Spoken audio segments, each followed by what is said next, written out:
Man, tell me about tell me the transition that that you went through mentally of just like being an athlete, you know what I'm saying, being an educator, and ultimately feeling internally that you want to do some more stuff creatively, and it showed itself as you picking back up your writing and being an author.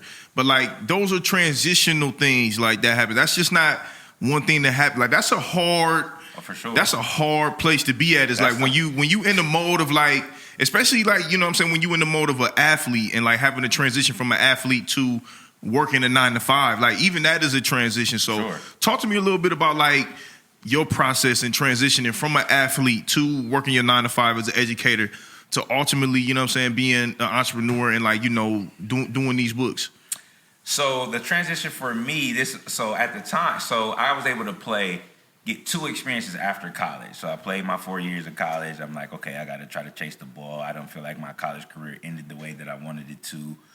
So I don't know if you know about this, but in 2006, we had the IBL, the International Basketball League. It was here. It was in Cuyahoga Falls. And so it was... You said what year? 06? 06. Where were the games played at? Where was... Cuyahoga Falls High School.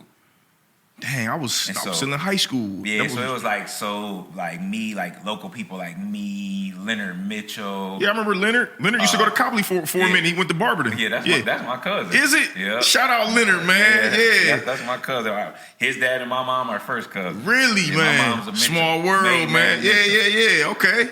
But so it was local people there. All had finished up college and trying to play professionally. Shane Conwell was on the team. So some of these different local people, right? And so LC's dad, Coach Cotton, was the coach, and we trying to, so it was an expansion team, whatever, so we signed contracts. So some people making $300 a game. I signed a contract, I was making $75 a game, right? So obviously that's not something I'm trying to live off of, but we trying to get film because everybody trying chasing to go the dream, yeah. And, all of that. So that's when I started subbing, so kind of how all this go together. So... Man, the journey, the grind. So I went to a small Division II HBCU, right? And so the journey was different for me. So one of my college coaches actually was coaching at a junior college in Illinois. And so he had like overseas connections. He had helped some of our big men get overseas, right? And so he was telling me about coming there. So I went to Chicago to try out for this team to play in the Kentucky Pro-Am. I'm going to little ABA stuff. You trying to navigate all of that. So what ended up happening was I went to try out for this team called the Western PA Breakers up by Keystone College where D. Scott and then went to school.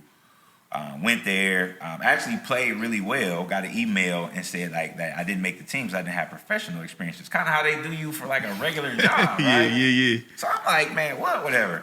It was so interesting. So I actually went to 2 of those, and you know what I'm saying? So when that happened, I met the people. So I'm good with networking. So I stayed in touch with the guy.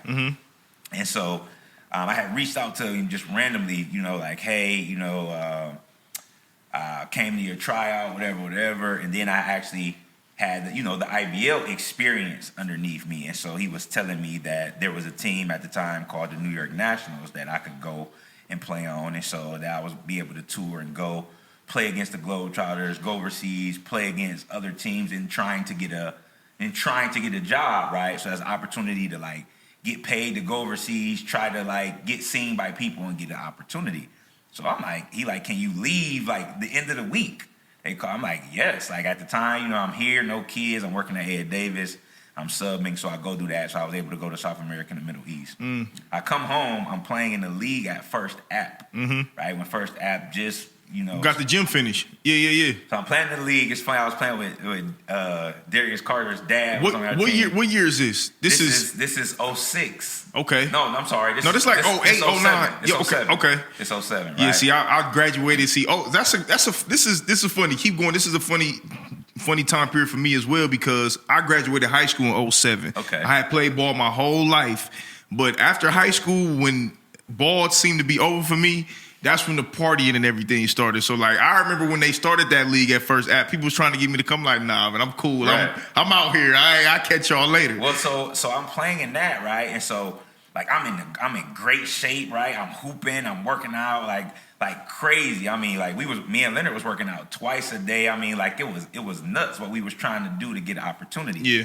So I'm playing that league, man. I go to the basket and I did a jump stop. And everybody know who played with me. I did a jump stop, man, and it was a wrap. Achilles. No, I tore my meniscus in 2 places. But like literally when I landed, I looked down at my knee and it swelled up so fast that it looked like I had 3 knees. I had a bubble on each, like literally, right? So I'm screaming, and Ski was the ref. Pat was there. They came, they poured water on me, man, like trying to get me to calm down because I'm all in shock, man. And they took me to the hospital. My knee was so swollen. All they did was an X-ray and told me that wasn't nothing even torn. But like it was so much swelling in there, so I'm icing. There's so much swelling, like I could push it around over time. So I'm like, something wrong. Get an MRI, find out that it's torn in 2 places. I had the bone damage. And so the reason why I tell that story, though, is because I told myself, I said, I'm going to try to hoop till 25. If it keeps getting better, then I'm going to keep chasing it. If not, I'm going to let it go.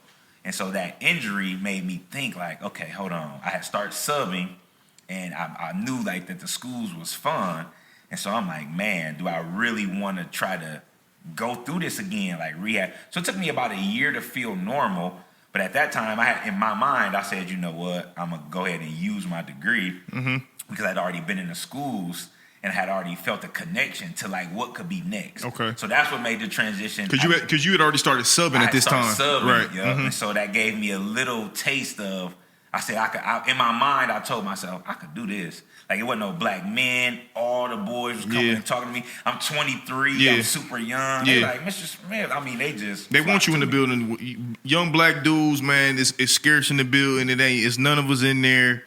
We need you. Yeah. So that helped me to transition because I had started subbing, and then that injury just was like, okay, now it's time. Like, I always knew, though, that it was just a means to an end.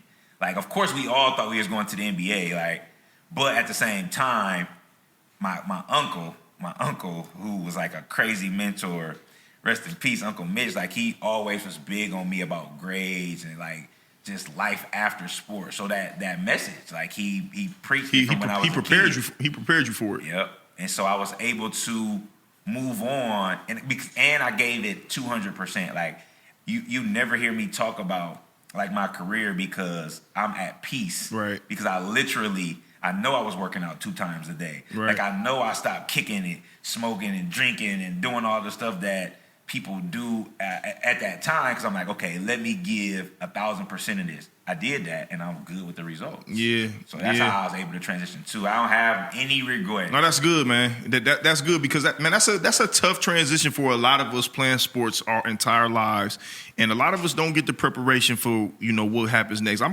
kind of was in the same boat, which I even think, which is why I didn't pursue to go in college, playing ball, is because I knew eventually it was going to be over with. Now, I didn't necessarily know what that over with looked like after the fact, what I'm saying, which kind of left me, a little lost, trying to figure out my way. But I was also at peace with just like, look, I'm cool with letting the game, go. I was fine with that. Now, when you do become an educator and become a teacher, do you start thinking about, like, all right, this is going to be my path. Like, this is how I'm going to, continue to serve. I'm going to continue to, like, make my impression felt, with these kids. I'm gonna do it that way. Still, how does becoming a writer and becoming an entrepreneur and, like, really diving deep into your creative bag happen when you serving in in them schools? Well, so the schools just prepared me and showed me what was missing.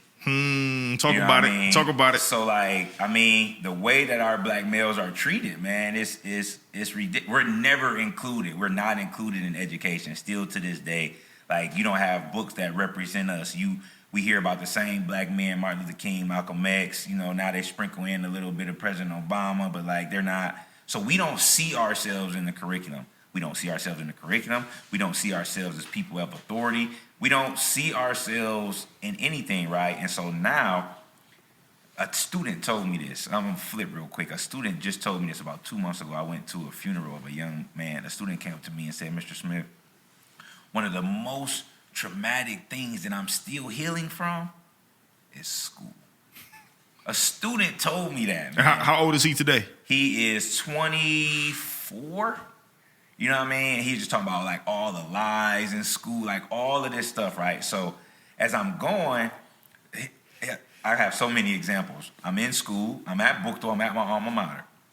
Every year, they would talk about the state report card and the state report card grades. Now, the state report card is such a fake tool, right? And I say that because the state report card, I don't care if a kid don't ever come to school because of what they dealing with outside of school, right? And they ain't even come take the test. Like, that goes against. Like, it's such a setup, right, so to speak, right? And so they would always tell us about our state report card grades and critical thinking and all this stuff and how these kids can't critically think. And so for me as a black man that come from the hood, I'm like, every decision I literally have to make is a critical decision. You know what I mean? Facts. And so I'm really living my life. And so I'm hearing all of these people say that these kids can't critically think and all this stuff, right? But at the time, I'm in a self-contained unit. They didn't want my kids anyway, right? So for me, I'm like, man, forget them. I ain't care. Like, I was able to be in my bubble, be comfortable, really teach, do what I did. And so it allowed me to not have to speak up. You know what I'm saying? Because I had my students. So, you know, I spoke up for mine. But as time started to go on, I'm like, okay, they respected me, you know, and what I did and brought to the craft. And I'm like, y'all, we can't keep on allowing people to have these same conversations. One, when they're not true. And then secondly, if they are true, or if you do believe that, then what's the change? What are we going to do? So I just saw so many discrepancies. And I'm like, okay, so last year was my 15th year total in APS. 3 years part-time, 12 years full-time. So after 15 years, okay, I can go do 15 more years just to do traditional what everybody says, or I can say, you know what, I got a lot more to offer to these kids and the people from my community. So that's why I feel like God pushed me into this, because to be honest, I really didn't want to at the time. I had many years in, you know, my wife working, you know, our daughters growing up. I'm like, I could just be a dad, you know what I'm saying? Be cool. I'm on a salary. I'm good benefits. I'm good. But God, like, no. And so by me being in touch spiritually, I'm like, okay, like, God, you had to listen to it. I had to. I had, like, it was burning up in my inside. It was my gut is telling me, like, go do this. So